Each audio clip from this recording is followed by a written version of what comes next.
Assalamualaikum warahmatullahi wabarakatuh. Nama saya Happy Fitriani, NPM 121-2019-031 dari Universitas Yarsi. Pada kesempatan kali ini saya akan menjelaskan dan menceritakan tentang Enron skandal. Keuntungan besar selalu sukses menggoda para investor untuk menanamkan modalnya di sebuah perusahaan. Tetapi, bagaimana jadinya jika profit perusahaan ternyata tidak sebesar yang dilaporkan? Aksi penipuan laporan keuangan perusahaan demi menarik investor ini pernah sekali mengundang perhatian dunia saat dilakukan salah satu perusahaan terbesar di Amerika Serikat. Enron yang kala itu menduduki peringkat ke-7 perusahaan terbesar di Amerika Serikat terbelit skandal penipuan pada para investornya. Berikut kisah skandal penipuan salah satu perusahaan terbesar di Amerika Serikat. Enron adalah perusahaan dari penggabungan antara Internet dan Houston Natural Gas. Enron merupakan perusahaan energi yang didirikan oleh Kenneth Lai, seorang pria kelahiran Missouri, Amerika Serikat. Tanpa banyak yang menyadari bagaimana awalnya perusahaan yang berbasis di Houston, Texas tersebut telah mengalami pertumbuhan yang sangat pesat. Hanya dalam waktu 15 tahun, Enron telah sukses menjadi perusahaan terbesar di Amerika Serikat, perusahaan terbesar ke-7 di Amerika Serikat. Perusahaan tersebut tercatat mempekerjakan 21.000 karyawan di lebih dari 40 negara. CEO-nya yaitu Jeffrey Skilling, dan pendiri Enron sekaligus mantan CEO-nya yaitu Kenneth Lai, sedangkan CFO-nya yaitu Andrew Fastow. Lai bersama dua rekannya berhasil membesarkan Enron hingga bernilai 68 miliar US dollar atau setara dengan 768,5 triliun rupiah. Yang kurs pada saat itu 11.301 per US dollar. Harga sahamnya naik hingga ke 90 US dollar per lembar karena para investor terus menanamkan modalnya.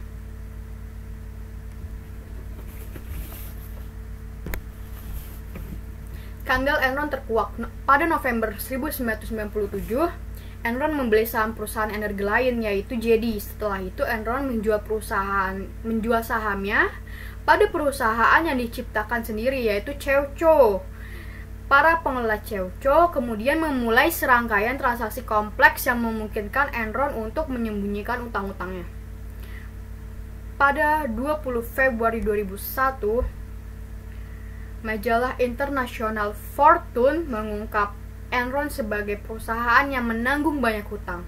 Saat itu saham Enron anjlok hingga 75,9 US dollar karena para investor mulai menarik uangnya.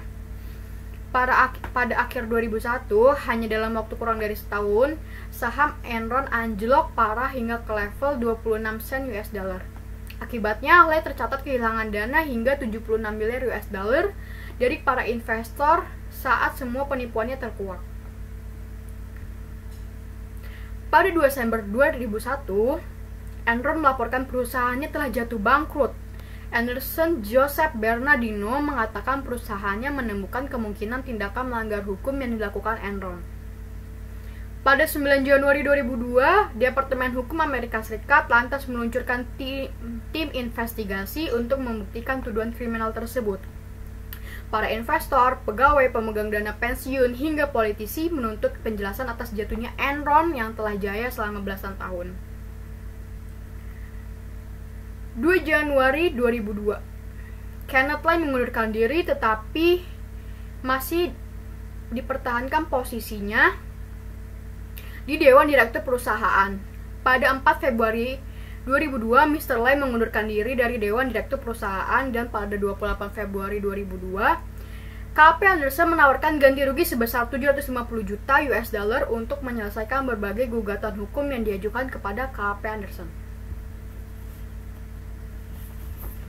Pemerintahan Amerika Serikat, the US General Service Administration, melarang Enron dan KP Anderson untuk melakukan kontrak pekerjaan dengan lembaga pemerintah di Amerika Serikat. KP Anderson terus menerima konsekuensi negatif dari kasus Enron berupa kehilangan klien, pembelotan afiliasi yang bergabung dengan KP yang lain, dan pengungkapan yang meningkat mengenai keterlibatan KP Anderson dalam kasus Enron. Pada 14 Maret, Departemen Kehakiman Amerika memvonis KP Anderson bersalah atas tuduhan melakukan penghambatan dalam proses peradilan karena telah menghancurkan dokumen-dokumen yang diselidiki. Pada 26 Maret 2002, Anderson mengundurkan diri. Dan pada 8 April 2002, David Duncan, seorang partner KP Anderson yang bertindak sebagai penanggung jawab audit Enron, mengaku bersalah atas tuduhan melakukan hambatan proses peradilan bagi kasus KP Anderson dan Enron. Lay menolak untuk berkomentar atas kasus tersebut dan mengatakan dirinya akan mengikuti proses hukum yang harus dijalani. Sementara Fastow harus menjalani hukuman karena terbukti melakukan permainan dalam menjalani tugasnya saat mengurus administrasi keuangan perusahaan. Sementara ketua audit Enron yaitu Duncan juga dituduh telah menyembunyikan sejumlah temuan kunci dalam penemuan tersebut. Salah satu pejabat Enron yang lain ikut mendirikan perusahaan tersebut yaitu Jeffrey Skilling membantah mengetahui apapun mengenai tindakan kriminal tersebut. Kenneth Lay kemudian menerima 11 gugatan mengenai penipuan dan berbagai tindakan kriminal terkait. Tragisnya, Lay meninggal pada 2006 saat tengah menikmati liburan sambil menunggu vonis pengadilan.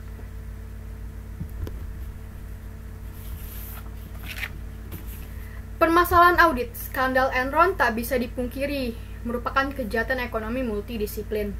Segelintir penguasa informasi telah menipu banyak pihak yang sangat awam tentang seluk-beluk transaksi keuangan perusahaan. Mereka terdiri dari para profesional seperti CEO, akuntan, auditor, pengacara, bankir, dan analis keuangan yang telah mengkhianati tugas mulianya sebagai penjaga kepentingan publik yang tak berdosa. Hilangnya objektivitas dan independensi dapat membuat penglihatan auditor menjadi kabur. Penyimpangan dan kecurangan fraud akan dianggap sebagai kelaziman. Kegagalan untuk bersikap objektif dan independensi sama artinya dengan hilangnya eksistensi profesi. Membenarkan bahkan menutupi perilaku manajemen yang manipulatif jelas-jelas merupakan pengkhianatan terhadap tugas suci profesi akuntan publik.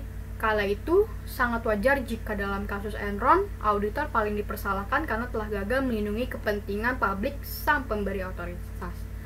Dampak akibat kasus Enron dan KP Anderson adalah pemerintah Amerika Serikat menerbitkan Sarbanes-Oxley Act atau SOX untuk melindungi para investor dengan cara meningkatkan akurasi dan reliabilitas pengungkapan yang dilakukan perusahaan publik.